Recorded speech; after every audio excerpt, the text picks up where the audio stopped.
Металковци патуваат, музичко-сценска представа која што е наменета за деца, но и за семејствата. Со Александар Нинич разговараме во продолжение. Добро утро.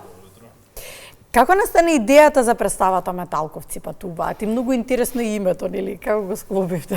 Да, фамилија Металковци е всушност насловот на проектот. Добро. Значи, идејата настана во 2022 година, кога и пристапив на тогашна директорка во Македонската филхармонија Тина Иванова, со предлог идеја за да се развијат низа сценарија за запознавање со инструментите, значи да ги зближиме децата со нашите инструменти, не само со лимените дувачки, туку и со сите. Идејата беше и малце поширока, меѓутоа на тоа се задржавме и од тоа почнавме од ноември 2022 до денеска, мислам дека преку 100 представи изведовме.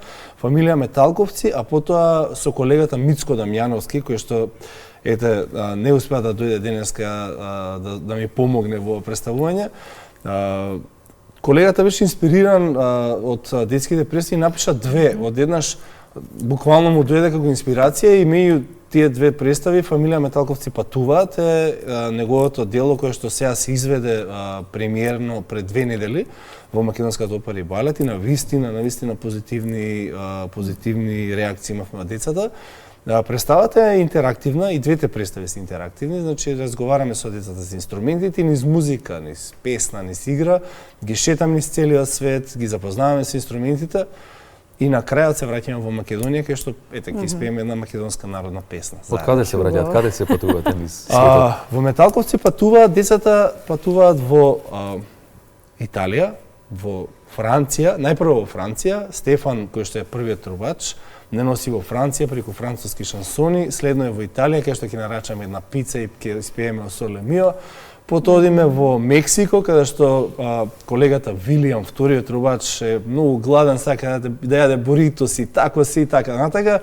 Потоа одиме во Русија со нашата Сара, хорниската, која што сака да слушне малце балетска музика, потоа малце ќе прошетиме до Украина, па ќе отидеме на крајот во Африка со Виктор, тромбонистот, кој што ќе ни имитира и слон со својот тромбон, и на крајот се враќаме преку Мицко Дамјановски на туба, ќе ни отсвири една македонска народна песна. Да. Она по што се разликува ова представа тоа што дувачките инструменти се главни, така тие се ваша и пасија и живот и се. Така е. Да, но каква порака им испраќа представата на децата?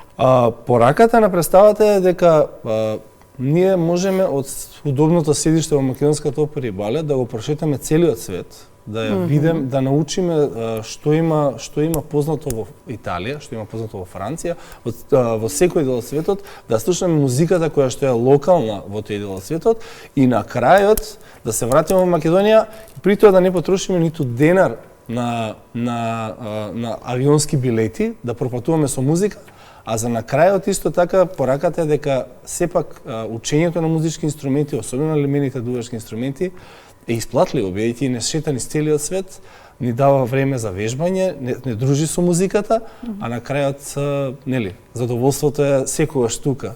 Тоа дека представите се интерактивни, како реагираат децата? Јас морам да кажам дека реакциите се измешани, меѓутоа секогаш се бурни, значи очекувано. Да, значи имаме ситуации каде што ние сме буквално превземени од децата. Не може да си ја земеме представата во нашите раце, бидејќи например имавме некоја ситуација во пред 2 недели кај што во патувањето во Италија за пица имаше некоја група деца кои што веројатно беа гладни, а веројатно и многу сакаат пица и до крајот на представата бараа пица. Пица! Ние отидовме во Африка, отидовме во пица. Сакаат пица. Имавме во Фамилија Металковци запознавање во првата представа имаме момент кај што ги учиме децата како свират инструментите и треба да направат една вибрација со усните и тоа е исто многу, да речам, блесаво како слика. Потоа ги плашиме родителите со извик на лав и така. Има многу бурни реакции од страна на децата, меѓутоа секогаш е тоа во позитивен смисла. Добро, пораката е дека од удобното случај го шетаме светот, вкусуваме храна, се запознаваме со музика, интерактивно се дружиме, но пораката не е само дома си е дома.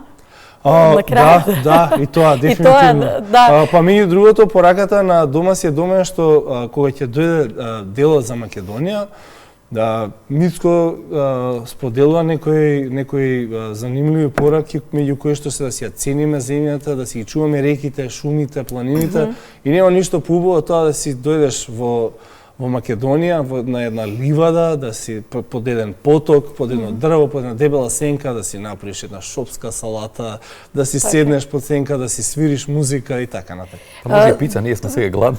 Може и пица, ви кажа Убаво што ја спомена и пицата, да. Родителите како реагираат? Има ли одзив? Бараат ли уште една представа? Да. Кога ќе биде следната? До сега фамилија Металковци како проект, како што најавив, како што кажав на почетокот, беше развивана низ годините со првиот дел, потоа колегата Мицко кога ја напиша неговата представа, премиерат имавме пред неполни 2 недели. И навистина одзивот е силен, значи се јавуваат и училишта, се јавуваат и да, организирани училишта не се исто така многу често гости на представите. Така да реакцијата на родителите е навистина позитивна, бидејќи знаете како кога ќе го видите своето дете како се интересира за музика, како ужива во таа 50 минутна представа, како нема поголема среќа. А турнија? Иве, по тоа што го слушам дека зошто да не или да, Македонија можете да апсолутно да направите. Добро, сакав да го заокружиме разговорот со тоа што многу сме зборувале за вашите задувачките инструменти, многу сме зборувале за истите и сме сакале да ги секогаш во разговорите да ги доближиме повеќе и да го објасниме значењето, можностите и така натаму, ги надминуваат границите можностите. Така е. Сега кој од инструментите најмногу ги воодушеви децата? Тоа е секогаш измешано. Например, во фамилија Металковци за познавање, како што можете да ги видите овие инструменти кои што децата ги изработија, имаме една... Ова изработка од трето 2 оделение од Основното општинско училиште Лазо Ангеловски во Скопје. Така е. Значи, од различни училишта се. Децата во фамилија Металковци за познавање на децата им даваме домашна задача. Добра. Која што и тоа е најлесната веројатно домашна задача, да си изработат, да нацртаат или да исечат некој предмет во форма на инструмент кој што нив највеќе им се допаѓа. И често тоа е од инструментите на сцената, меѓутоа често како што можете да видите тоа е од инструменти кои што нив највеќе им се допаѓаат, не биле на сцената како што се саксофонот, пијаното или удиралките, меѓу другото на последните представи на Металковци патуваат, кои што се случија минатите 2 викенди, имавме и гласање со што ги некој начин ги едуциравме децата како да рециклираат. Имавме 4 контейнери за рециклирање на пластика, бидејќи децата добиваат по едно шишенце вода и на секој од тие контейнери имаше слика од инструментите кои што се на сцената. Имаше контейнер труба, контейнер хорна, контейнер туба и контейнер тромбон. И децата со фрлањето на пластиката во едно од тие гласа и на крајот мислам дека победи хорната, нашата единствена дама во составот Сара Елек, така да хорната победи, за сега ќе видиме. Фантастичен концепт во секој случај. Да, солисно со среќа, ви дадовме идеја за турнеја, а за следната представа ќе ни кажете кога ќе биде. Благодарам за гостување. Секако во месец април се гледаме повторно со дечињата на нови представи. Благодарам. Благодарам на вас.